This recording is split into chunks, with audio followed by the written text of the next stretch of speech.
history and culture, and obviously health issues. Let's look at the history of Asians in America. You'll be surprised, Asians came here quite a long time ago. Actually, I'm going to give you a little bit of context here why we need to do this, and then, for example, citizenship for a person who was born in the United States soil is already becomes an American citizen. This is after the 14th Amendment to the Constitution passed in 39th Congress in 1868. This is to take care of the Native Indians who are here, and until then it was assumed, but it guarantees if a person is born here, you become a citizen.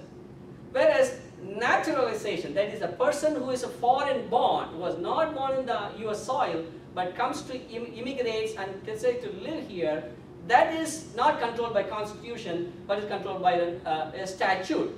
Therefore, depending upon what Congress decides every year or every quarter of the year, the naturalization requirements, who can naturalize, is kind of variable.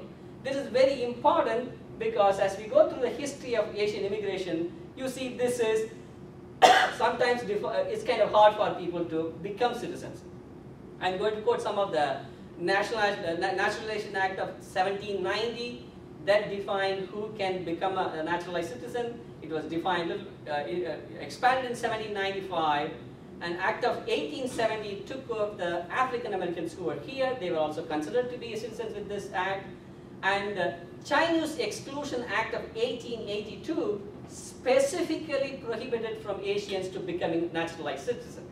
This is the context we are going to look at how Asians came, how long they have been here, how their population is.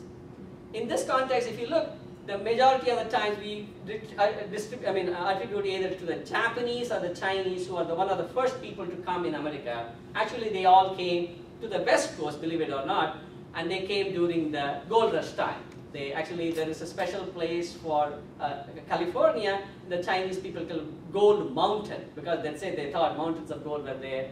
Many of them were involved in, they were laborers. They also were involved in mining because of the gold, and they were also involved in the transcontinental railway construction at that time.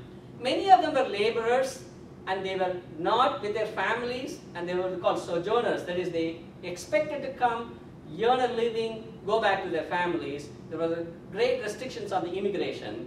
And in passage of Chinese Exclusion Act of 1882, specifically prohibited Chinese from immigrating to the United States. It was extended in 1892 again and 1902. Until 1943, some form or other of exclusion specifically for stopping the Asians coming here. After the Chinese Exclusion Act was repealed in 1943, then the outlook prospects got better for people immigrating. Somewhat similar history for Japanese. The Japanese immigration can be considered in two forms. One is pre-World War II and the post-World War II. Many of you may know or may have heard stories about Japanese internment during the Second World War. We'll cover a little bit that. But even before that, a lot of them came, and they were once again involved in agriculture. They started working as agriculturers. Then they became landlords, and they were also involved in the railroad. And it was interesting that in 1907, the United States and Japan agreed upon some kind of what is called a gentleman's agreement, where United States specifically did not prohibit people from coming, but the Japanese government prohibited from leaving, that they did not allow them to emigrate, even though there was no specific reason for them. This kind of a backhanded handshake.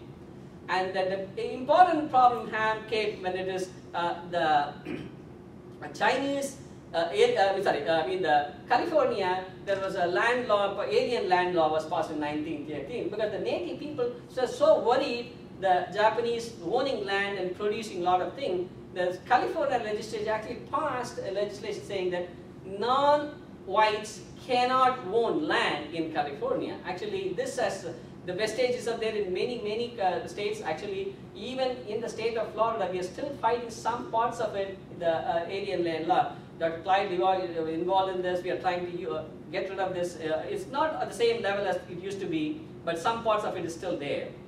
Then, of course, the bad thing happens during World War II. The Japanese people, almost everybody of Japanese descent was considered to be not in interest of the United States.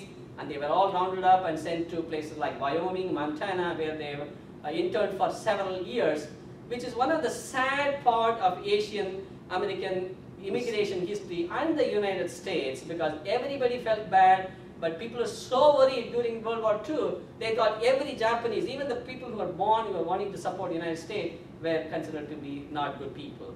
Of course, the Congress in 1988 apologized to the Japanese American who have been held like without their will and in kind of a place during the World War II. The next group of people are actually Filipino Americans, like Dr. Clyde out here. Philippines has a special place in the United States because of after the Spanish-American War of 1898, Cuba and the Philippines have been handed over to the United States. And then there was a small skirmish between 1890 and 1900 between Philippines and Americans, and then America establishes Philippines to be their territory. Therefore, technically from that onwards, Filipinos are considered to be U.S. nationals. Therefore, they became they were not exactly citizens, but they were U.S. nationals. This allowed first wave of students to come to the United States shores in 1900s. Believe it or not, students came in 1900s to study in the United States, Filipino students. And then second wave of the people came was in 1930s as laborers. Of course, a lot of you in Department of Health know the 1960s, large number of Filipino nurses and health-related people moved to the United States, and you can still see many of the places where you go, the nurses are from Philippines. This is kind of a Filipino migration. Next, I'm going to consider a little bit of Asian Indians.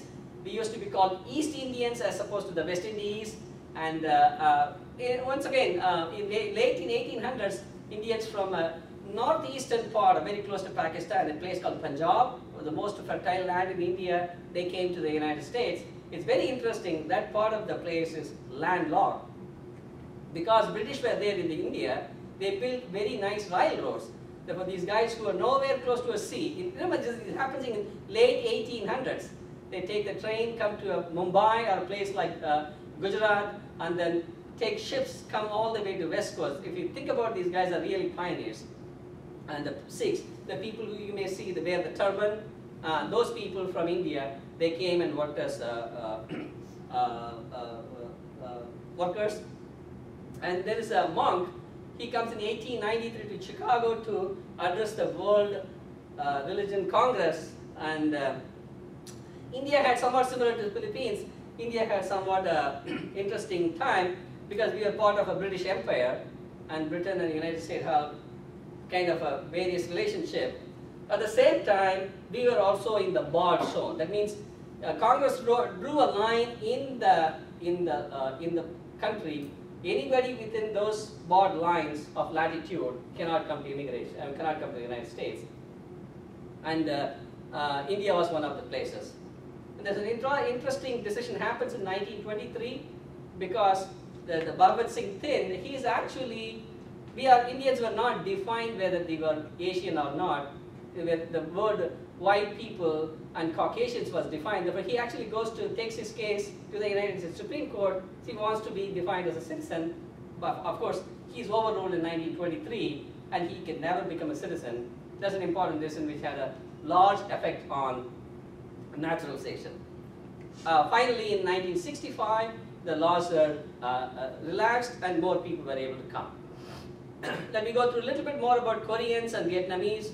Many of you know the Korean case, a lot of them were there in Hawaii, and then after the 1950s Korean War, a lot more people came.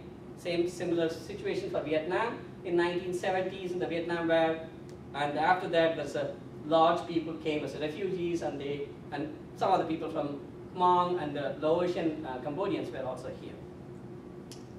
This is kind of wraps up a little bit of what the historical migration of Asians to the United States. Let us now